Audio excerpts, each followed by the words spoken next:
Hey, this is Josh from The Verge, and we're taking a look at the Nexus 4, the new flagship Android phone made by LG for Google, which is being sold unlocked in the Google Play Store.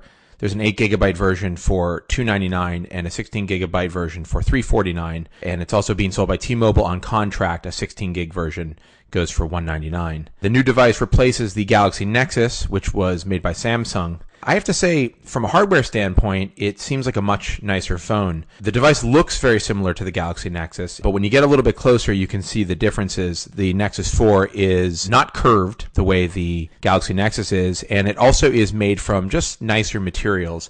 It's got a glass front and a glass back, both Gorilla Glass, and it's wrapped in a soft touch, slightly chamfered band, and at a glance it does seem like a nicer phone. It feels good in your hand. It's very sturdy. It doesn't feel like a piece of plastic. The screen is a little bit wider. It's got a 4.7-inch display that is a 1280 by 768 resolution.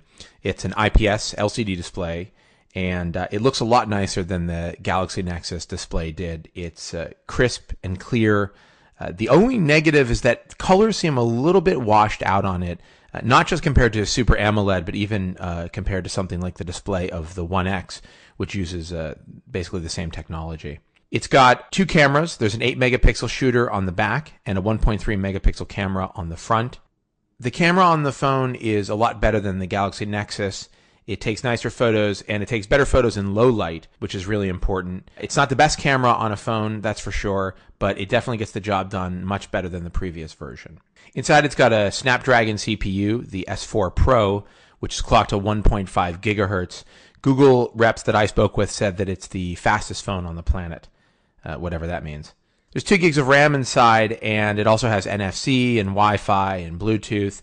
Interestingly, it has wireless charging built into it. There's an accessory that Google is selling called the wireless charging orb, and the Nexus 4 can just be placed on it and will charge. The battery inside is a 2100 milliamp lithium battery. It can't be removed, but I have to say battery life was definitely better on this device than on the Galaxy Nexus. As I said, the back of the phone is glass, and of course glass does tend to break, and I accidentally knocked the review device that I was using off of my kitchen table onto the floor beneath it, and it did crack the back of the phone. There's a small hairline crack from the camera out to the edge of the device. You can't really feel it, but it's there, and I think when I was at Google, Andy Rubin had a phone which had a cracked back as well. So that's definitely going to be something we're hearing about with this device, and is kind of a negative. It's a nice looking phone. The design is not a big departure from the last Nexus device, but it definitely seems like a more expensive product. There's some nice attention to detail here as well. For instance, on the back of the phone, there's an almost holographic stipple pattern that you can't see in most light, but once in a while it gets picked up, and it's kind of cool looking. From a spec standpoint, however, I think the most notable thing about this device is that there is no LTE version. Now, that's not a very big deal if you live outside of America, but if you're in the US, where LTE is quite widespread now, it's kind of shocking. Now, in some areas, HSPA Plus is actually quite fast. There are some T-Mobile spots where you can get very fast download speeds, almost equivalent to LTE. But for me, during most of my testing, I was actually testing on AT&T. The fastest I saw was about 5 Mbps down on AT&T's HSPA network, whereas on a Galaxy S3 on their LTE network, I was getting 25 or 30 down, which is quite staggering and quite a staggering difference.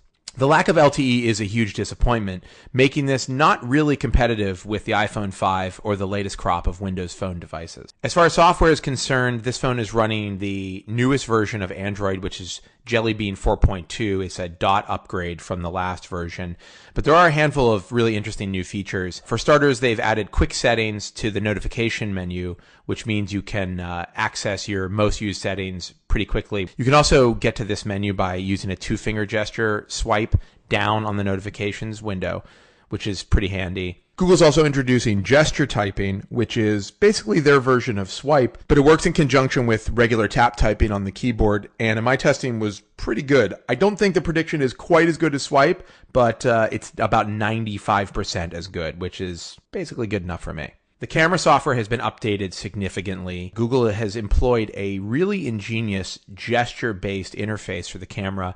It's meant to work with just thumb input, and it allows you to get to pretty much all of the settings for the camera with just a gesture of a single finger. In practice, it works really well. I was able to switch between settings quickly, and it just makes sense. It's actually surprising that it's taken someone this long to come up with an interface like this. There's some other camera updates. It now has HDR mode, and most interestingly, Google has introduced Photosphere, which basically lets you take street view photos anywhere that you are. So you can do a 360-degree shot of anything, and it is pretty fascinating. Google says the files are standard JPEGs with some additional metadata, and that at some point you'll be able to tag Google Maps with your photos and include those photos in Google Maps. So coming soon to Google Maps, street view of your bedroom. Google's updated Gmail as well. After 4 versions of the software, they finally given it pinch to zoom or shrink to fit functionality for emails. The iPhone's been doing this for obviously years, and Windows Phone does it, and now Gmail has the functionality. They've also added a swipe to delete or swipe to archive function, which is quite handy. The company has updated Google Now significantly in this version of Android. There are new cards that can find beacons in your email for hotel reservations or flight details, and they'll show you those cards when the time is right. There's also a few other new additions, movie information, photo cards, and a handful of enhancements to the service. Google's also improved its search here and given it a little bit of a different look, kind of falling in line with the card style. And search is just excellent. Voice search in particular stands out here. It was unflinchingly good and fast when I was using it. All in all, this is a really nice upgrade from the Galaxy Nexus, but it's got some pretty big negatives working against it, at least for me. The lack of LTE is obviously a problem and will be a problem for a lot of users in the US. And the fact that it's got a glass back doesn't fill me with a great sense of excitement. Mine is already broken, and I assume a lot of users are going to be complaining about their backs breaking. And I don't know what kind of plan LG or Google has in place for getting those backs fixed. I was really excited about this device, and I was anticipating the next Nexus as the phone that I would be using for the foreseeable future. But the fact that it doesn't have LTE has kind of thrown a monkey wrench into my plans. If you live in the US and you're happy with HSPA Plus on T-Mobile or AT&T, then this is a great phone. And if you want the best version of Android you can get, this is the phone you should get. If you live in Europe, your situation may be similar, and again, it's an excellent phone to buy. But if you're looking for an LTE device here in America, you're going to have to look elsewhere.